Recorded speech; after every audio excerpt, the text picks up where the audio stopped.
So, okay, that's an interesting point. Professor Cohen, I want to get you to weigh in on that as well. I mean, does Pakistan have other options for pursuing its interests in Afghanistan?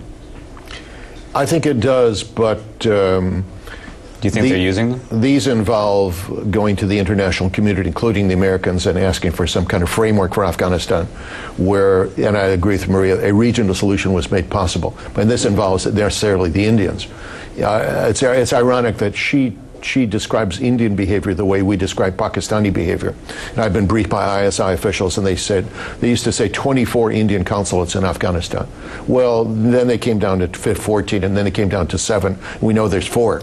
And as far as Americans can tell, those are innocuous consulates. So there's a great Pakistani exaggeration, I think, what the Indians are doing in Afghanistan. Yet the Indians are one of the largest aid donors to Afghanistan. Why can't Indian assistance to Afghanistan be harmonized with Pakistani assistance to Afghanistan and develop the country? And in a sense, the Americans have to cooperate with the Iranians also. I think that's another odd couple that's not working together. But frankly, I think it's going to be hopeless. I don't think diplomacy is going to save this. I think there's going to be another civil war in Afghanistan with the Pakistanis on one side, maybe the Indians or the Iranians, and maybe others on the other side. I think it's a catastrophe for Pakistan as well as for Afghanistan. It's not a terribly encouraging picture, but Mr. Pillai, I want to ask you the same sort of question as well. Do you think Pakistan has other mechanisms at its disposal to be able to exert influence in Afghanistan for what are often seen as very legitimate concerns?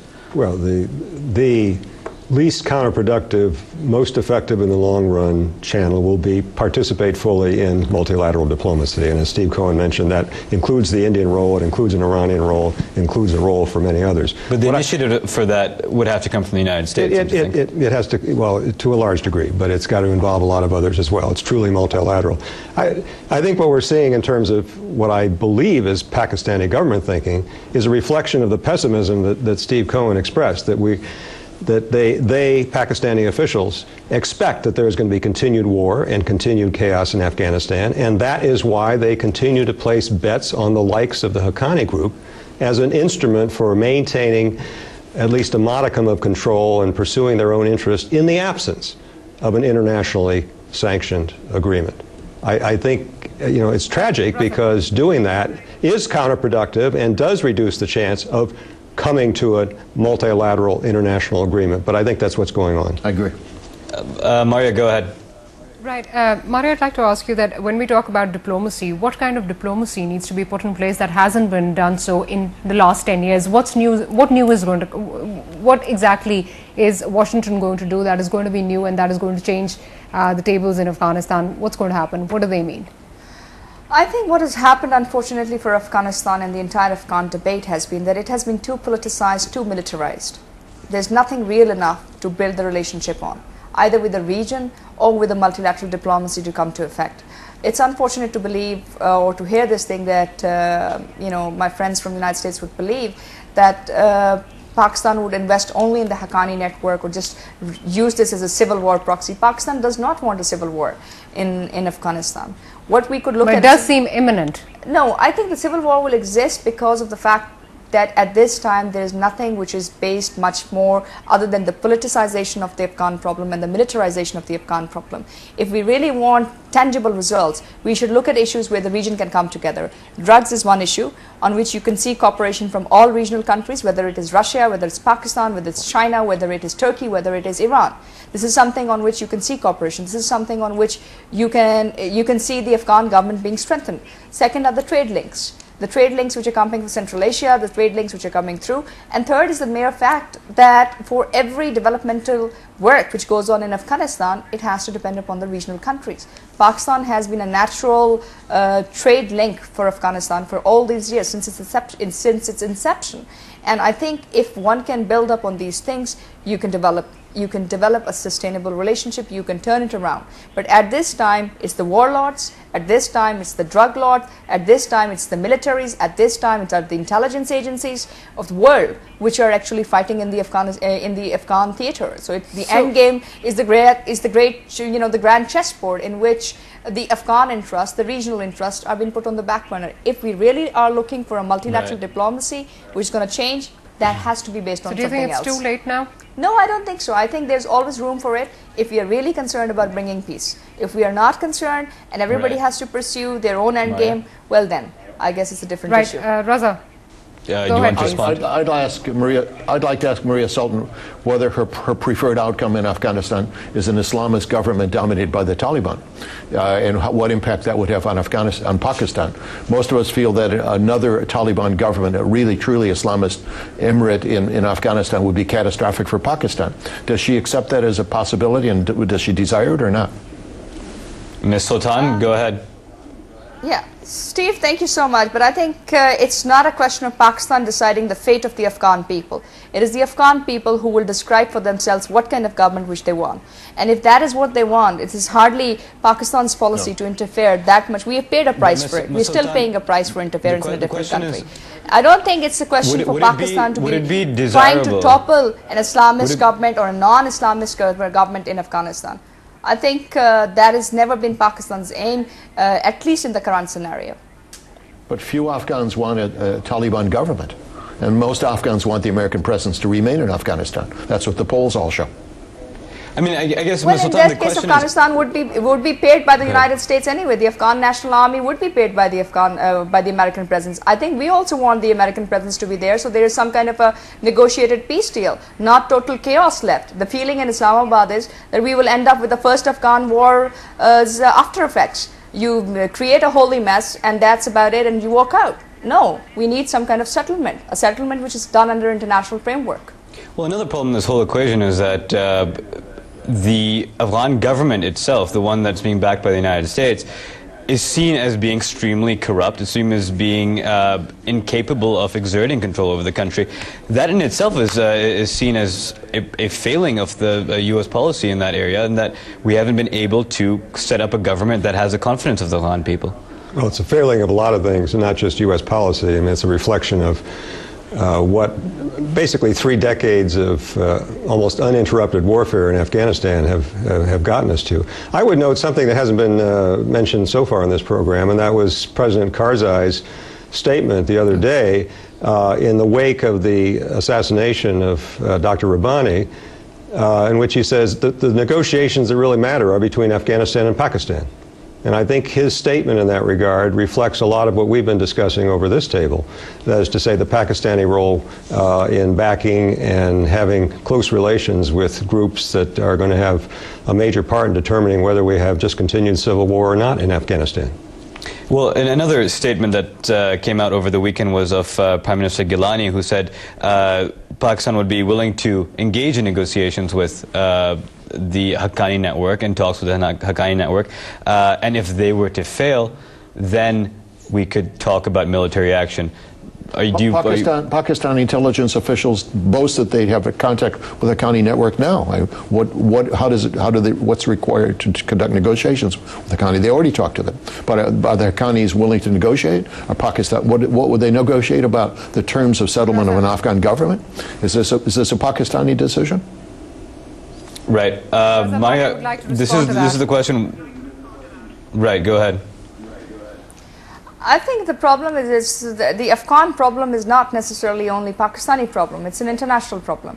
So it's not a question of whether Pakistan should be negotiating on behalf of the Afghan government. Pakistan will not negotiate on the behalf of the Afghan government. Pakistan can be a facilitator at best, and that's also in certain cases. And as for the entire question whether or not Afghanistan wants to talk to Pakistan in order to stop the civil war, if that was the case, then I think there's also a need to recognize the fact that after Kabul came down, at the start of the war, the NATO and ISAF forces should not have stayed in Mazar-e-Sharif for 3 years, which allowed the Taliban to regroup and attack. And it's the basis and the way it has not worked, unfortunately, in Afghanistan that has led to the chaos right now. Rather than Pakistan currently, Pakistan aiding and abating the entire Pashtun resistance against America or NATO or ISAF. I think that is giving too much credit to Pakistan or to Pakistani intelligence agencies. I think that's about the only thing we can agree on, that the U.S. should not have pulled out of Afghanistan and gone into Iraq. That was a fatal mistake on the part of the Bush administration, and it may be that's an irreversible decision, that once we decided to pull out completely, Pakistan decided it had to fill in the spaces with the Taliban and other groups, and therefore the situation is irremediable, and it's going to take a civil war to straighten things out, if at all. I want to try to take the discussion forward a little bit and talk about the politics of the U.S.-Pakistan relationship. Now, we can all agree that Admiral Mullen's statement created a fair bit of tension in the relationship, fair bit of turbulence. However, since then, we've seen a bit of diplomacy back and forth. Things are starting to normalize, maybe, if they could be characterized. Again, I want to get to this question of what the U.S. does now. The U.S. has this objective of 2014 of withdrawing. It wants to deal with the Haqqanis network. How does the United States get Pakistan to do what it wants, and should the U.S. be pushing Pakistan to further try and do more with respect to the Haqqanis network? Me? Yes. Okay, well, first of all, 2014 is withdrawal, but not the end of withdrawal. It's likely the U.S. will keep a presence in Afghanistan.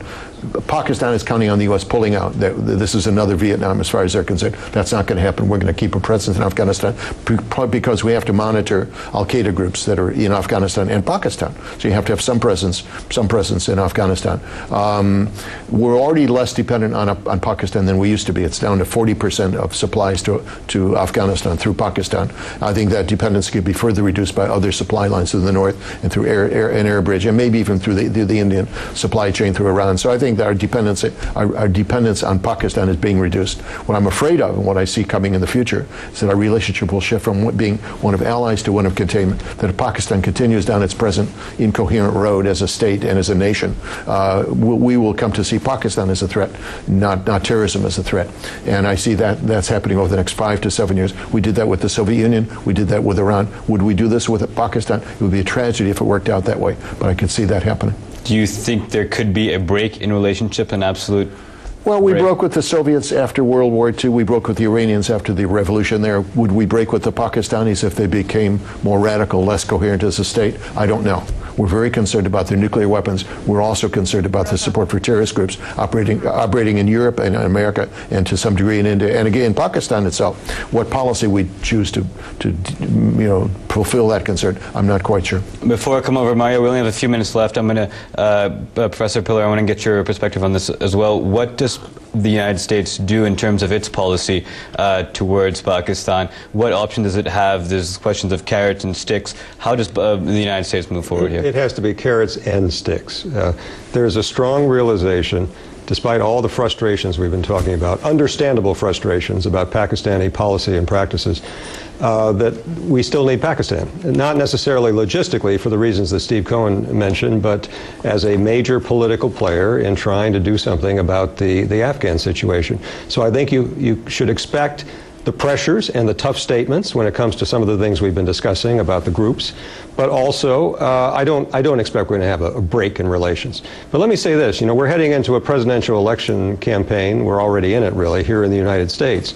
And there is a lot of frustration and sour attitudes among the American people, not just the policy elite, about Pakistan. Every time they hear something about a group that has American blood on their hands, that is based in Pakistan, and of course there's a whole memory of bin Laden's status and so on, that does not sit very well with the American people. And whoever is elected in 2012 is going to have to take that into account.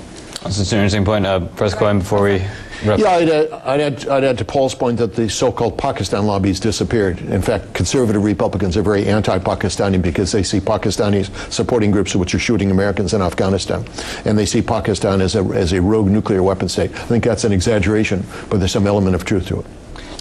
That's unfortunately all the time we have for over here in Washington. Maria, go ahead. We're going to have to wrap up here. I want to thank our guests, but I'm going to toss it back to Islamabad now. Thank you, Raza. Maria, I'd like you to respond. You're nodding your head as far as what Mr. Cohen was saying about the dependency of the United States on Pakistan and it being minimized. I think there's frustration on both sides vis-a-vis Pakistan-US relations, and I think this is increasing frustration on Islamabad's side to deal also with the United States, which is relying too much on the perception of what it can actually do on ground and what it wants to achieve. In terms of the land routes also, it's not a question of just 40% dependency. 90,000 troops of United States are deployed against Pakistan-Afghan border.